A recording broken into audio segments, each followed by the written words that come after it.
Hi, my name's Todd Ale, and this is a violin lesson on arm vibrato. Now, I've already posted my wrist vibrato lessons, so I would recommend you watch those first. Perhaps you know you want to do arm vibrato and you already have a wrist vibrato. The only thing I would say, most teachers agree that wrist vibrato is easier to produce for most people, and maybe it's not the easiest to learn, but it's easiest to employ, meaning it requires the least amount of effort.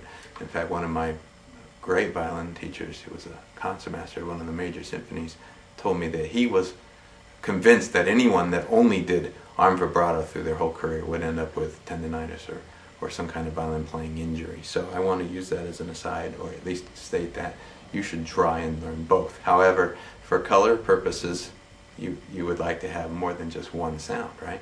Or more than one speed, or perhaps your wrist vibrato is jerky, angular, whatever. Arm vibrato sometimes will really help you out so that you have another vibrato going, and then you can go back and work on your wrist vibrato, or your hand vibrato as it's sometimes called, and then you'll have more than one sound. That's our goal here. Anyway, arm vibrato, as the name says, is employed with the arm. So if you're new, haven't seen my other video, wrist vibrato would move from here, arm vibrato moves from here.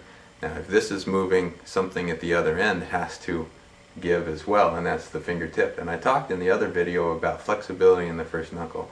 I think it's even more important in arm vibrato that the knuckles not be tight, that you allow flexibility, and you'll really see it in the first knuckle. So hold your instrument up. See if I turn it a little bit sideways. Okay, put your thumb underneath the fingerboard, but don't put your fingers on the string. Now what I want you to do is move your whole arm. Okay? There'll be no hand motion at all. It's the whole arm. The back of the hand wrist stays straight, and you should get comfortable with that motion. You can practice it in bursts or small groups, and then do more and more and more.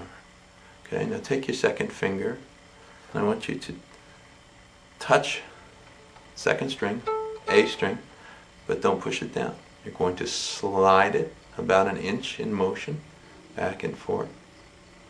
Now I will skip the part about vibrato wavelengths. I talked about that on the other one, but the same rules apply, so if you're interested in that, you need to watch the other video. But we're going to start from the pitch, vibrato under it, and go back to it. That's the way I teach it. However, there are different schools of thought on that.